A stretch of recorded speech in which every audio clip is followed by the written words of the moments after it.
کہتے ہیں کہ ظلم ایک دن اپنے انجام کو ضرور پہنچتا ہے۔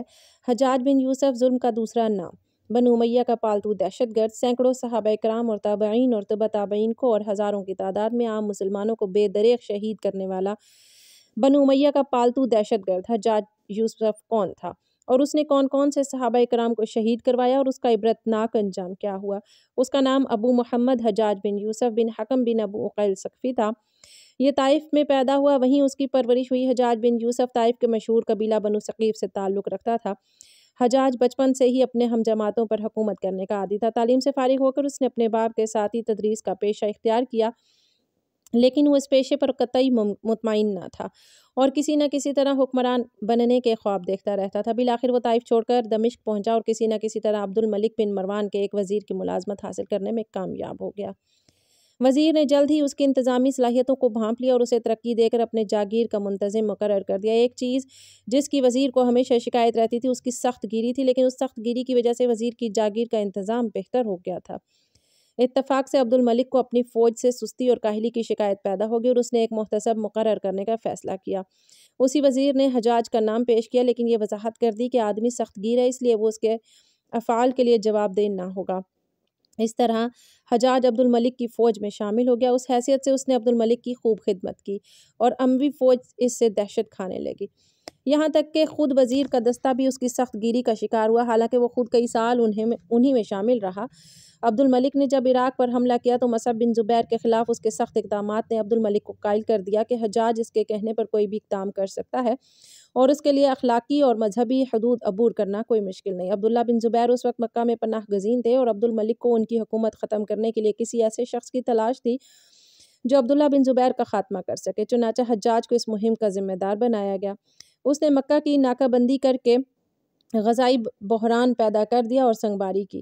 جب شامی خانہ کعبہ کی حرمت یا عبداللہ بن زبیر کی اخلاقی درخواستوں کی وجہ سے ہچکچاتے تو حجاج خود سنگباری کرتا تھا۔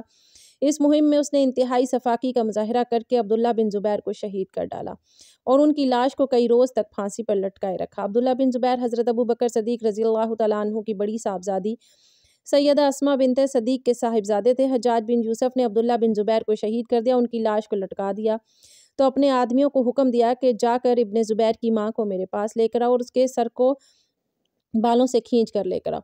جب وہ آدمی ابن زبیر کی والدہ سیدہ اسماء بنت صدیق کے پاس گئے اور جا کر ان سے کہا کہ آپ کے بارے میں حجاج بن یوسف کا یہ حکم ہے، تو آپ نے کہا کہ میں نہیں جاؤں گی، مجھے بالوں سے کھینچ کر ہی لے جاؤ۔ اب وہ لوگ سیدنا ابو بکر صدیق کی بیٹی کے ساتھ ایسی حرکت نہ کر سکتے تھے۔ چنانچہ حجاج بن یوسف خود غصے میں پھنکارتا ہوا اسماء بنت ابو بکر کے پاس آئے اور آ کر کہنے لگا کہ دیکھا میں نے تمہارے بیٹے کا کیا حشر کیا۔ تو اسماء بنت ابو بکر صدیق نے جواب دیا کہ تو نے میرے بیٹے کی دنیا تباہ کی، لیکن میرے بیٹے نے تیری آخرت کو تباہ و برباد کر دیا۔ یہ سن کر وہ غصے سے وہاں سے واپس پلٹ گیا۔ اس نے ہر اس شخص کو قتل کر ڈالا جس سے اموی اقتدار کے خلاف زبان کھولنے کی توقع کی جا سکتی تھی۔ اس کے مظالم نے عوام کے حوصلے پست کر دیے اور وہ اموی غلامی پر رضامند ہو گئے۔ مکہ کے بعد مدینہ کی باری آئی، حجاج وہاں پہنچا تو صحابہ زادوں اور تابعین کی ایک کثیر تعداد موجود تھی۔ اس نے اہل مدینہ کو جمع کر کے ایک زوردار تقریر کی اور انہیں عبد الملک کی بیعت کرنے پر آمادہ کرنا چاہا، تاہم اہل مدینہ خاموش بیٹھے رہے اور کسی نے مخالفت بھی نہ کی، لیکن بیعت بھی کسی نے نہ کی۔ حجاج نے انہیں 3 دن کی مہلت دے کر رخصت کر دیا، لیکن ساتھ ہی قتل و غارت کا مشغلہ شروع کر دیا۔ لوگ اس کے جور و ستم کے واقعات سن چکے تھے اور واقعہ حرہ انہیں ابھی بھولا بھی نہیں تھا، اس لیے انہوں نے عبد الملک کی بیعت کر لی۔ حجاج نے معززین کی ایک فہرست تیار کر ڈالی، ان سب کو یکے بعد دیگرے طلب کر کے بیعت لی۔ جس نے اموی حکومت پر تنقید کی اس کی گردن اڑا دی۔ 2 ماہ تک اس کی بربریت کے بھرپور مظاہرے ہوتے رہے۔ بالآخر اس مقدس بستی کے باشندوں سے قیامت ٹل گئی اور حجاج کا تبادلہ عراق کرا دیا گیا۔ عبد الملک نے اہل خراسان اور کوفہ اور بصرہ کی باغیانہ روش کو ختم کرنے کے لیے حجاج کو گورنر مقرر کیا۔ اس نے صرف 12 آدمی ساتھ لی اور 1000 میل کا فاصلہ طے کر کے بالکل غیر متوقع طور پر کوفہ پہنچا۔ کوفہ میں داخلے کے وقت اس نے نقاب پہن رکھی تھی تاکہ لوگ اسے پہچان نہ سکیں۔ اس کے ساتھی اہل کوفہ کو پکار پکار کر مسجد میں جمع ہونے کا حکم دے رہے تھے۔ حجاج بن یوسف مسجد پہنچا تو لوگ شرارت پر آمادہ تھے، کنکریاں ہمراہ لائے تھے تاکہ ان سے نئے گورنر کا استقبال کر سکیں۔ اس نے منبر پر چڑھ کر نقاب، الٹی اور تقرر اس طرح شروع کی: لوگوں سنو اور ہوش و حواس درست کر کے سنو، تمہاری شورش پسندی اور شرارتوں سے تنگ آ کر امیر المومنین نے اس بات پر اپنے ترکش کا سب سے سخت تیر تم پر چلایا ہے۔ تم منافق، مفسد اور باغی ہو، تم نت نئی شرارتیں کرتے اور ہر آنے والے حاکم سے بغاوت کرنے کے عادی ہو۔ سیدھے ہو جاؤ اور اطاعت کے لیے سر جھکا دو، ورنہ تمہیں ایسا ذلیل و خوار کروں گا کہ تمہاری آئندہ نسلیں تم پر لعنت بھیجا کریں گی۔ میرا غصہ بہت تیز اور میرا انتقام بہت ہولناک ہے۔ تم سیدھی طرح راہ پر آ جاؤ، ورنہ خدا کی قسم میں تمہاری کھال کھچوا کر اس میں بھس بھرواؤں گا۔ اس تقریر سے لوگ بری طرح مرعوب ہوئے۔ اس نے عبدالملک کا خط پڑھنے کا حکم دیا جس میں اس کی تقریر کا حکم تھا۔ خط کا آغاز السلام علیکم سے ہوتا تھا۔ لوگ سہمے ہوئے خط سن رہے تھے، لیکن حجاج سخت غصے کے عالم میں چیخا، کمینو، امیر المومنین تم پر سلام بھیجتے ہیں اور تم میں سے کوئی جواب تک نہیں دیتا۔ اس پر سب لوگوں نے بیک وقت سلام کا جواب دیا اور خط کو نہایت غور سے سنا۔ حجاج کے ظالمانہ رویے کے خلاف سب سے بڑی بغاوت اموی سالار عبدالرحمن ابن اشعث نے کی، مگر اس کو بھی اس نے دھوکے سے مروا دیا۔ تہذیب التہذیب میں آیا ہے کہ حجاج بن یوسف نے اپنے بھتیجے محمد بن قاسم کو لکھا کہ حضرت عطیہ بن عوف کو طلب کر کے ان سے حضرت علی پر سب و شتم کرنے کا مطالبہ کرے، اور اگر وہ ایسا کرنے سے انکار کر دیں تو ان کو 400 کوڑے لگا کر داڑھی موڑ دے۔ محمد بن قاسم نے ان کو بلایا اور مطالبہ کیا کہ حضرت علی پر سب و شتم کریں۔ انہوں نے ایسا کرنے سے انکار کر دیا تو محمد بن قاسم نے ان کی داڑھی منڈوا کر 400 کوڑے لگوائے۔ اس واقعے کے بعد وہ خراسان چلے گئے۔ وہ حدیث قصے کا راوی تھے۔ حجاج نے اپنے اور حکومت کے مخالفین پہ بے جا ظلم ڈھائے۔ اس کی محبوب سزا مخالف کو بے لباس کے بغیر چھت کے قید خانوں میں رکھنا تھی۔ اس معاملے میں وہ مرد اور عورت کی تمیز بھی نہیں رکھتا تھا۔ مزید اذیت کے لیے وہ ایک ہی خاندان کے مرد و خواتین کو ایک ہی جگہ بے لباس قید رکھتا۔ ایک وقت میں اس کے بنا لباس قیدیوں کی تعداد 50,000 تک پہنچ گئی تھی، جن میں نصف سے زیادہ خواتین تھی۔ ان قیدیوں میں اکثریت حجاج اور بنی امیہ کے سیاسی مخالفین کی تھی۔ محترم ساتھیو، ظلم کی رسی اللہ تعالیٰ خود ہی ڈھیلی کرتا ہے، اور پھر جب اس کو کھینچتا ہے تو پھر ظلم کا نام و نشان مٹ جاتا ہے۔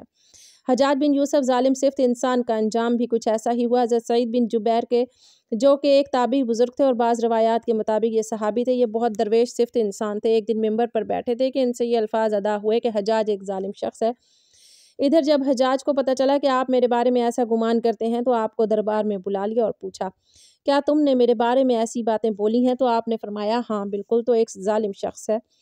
یہ سن کر حجاج کا رنگ غصے سے سرخ ہو گیا اور آپ کے قتل کے احکامات جاری کر دیے۔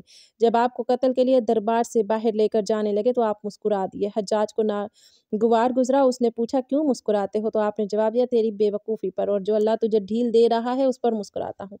حجاج نے پھر حکم دیا کہ اسے میرے سامنے ذبح کر دو۔ جب خنجر گلے پر رکھا گیا تو آپ نے اپنا رخ قبلہ کی طرف کیا اور یہ جملہ فرمایا، اے اللہ، میرے چہرہ تیری طرف ہے، تیری رضا پر راضی ہوں۔ یہ حجاج نہ موت کا مالک ہے نہ زندگی کا۔ جب حجاج نے یہ سنا تو بولا، اس کا رخ قبلہ کی طرف سے پھیر دو۔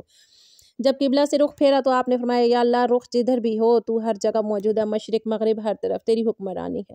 میری دعا ہے کہ میرا قتل اس کا آخری ظلم ہو، میرے بعد اسے کسی پر مسلط نہ فرمانا۔ جب آپ کی زبان سے یہ جملہ ادا ہوا اس کے ساتھ ہی آپ کو قتل کر دیا گیا، اور اتنا خون نکلا کہ دربار تر ہو گیا۔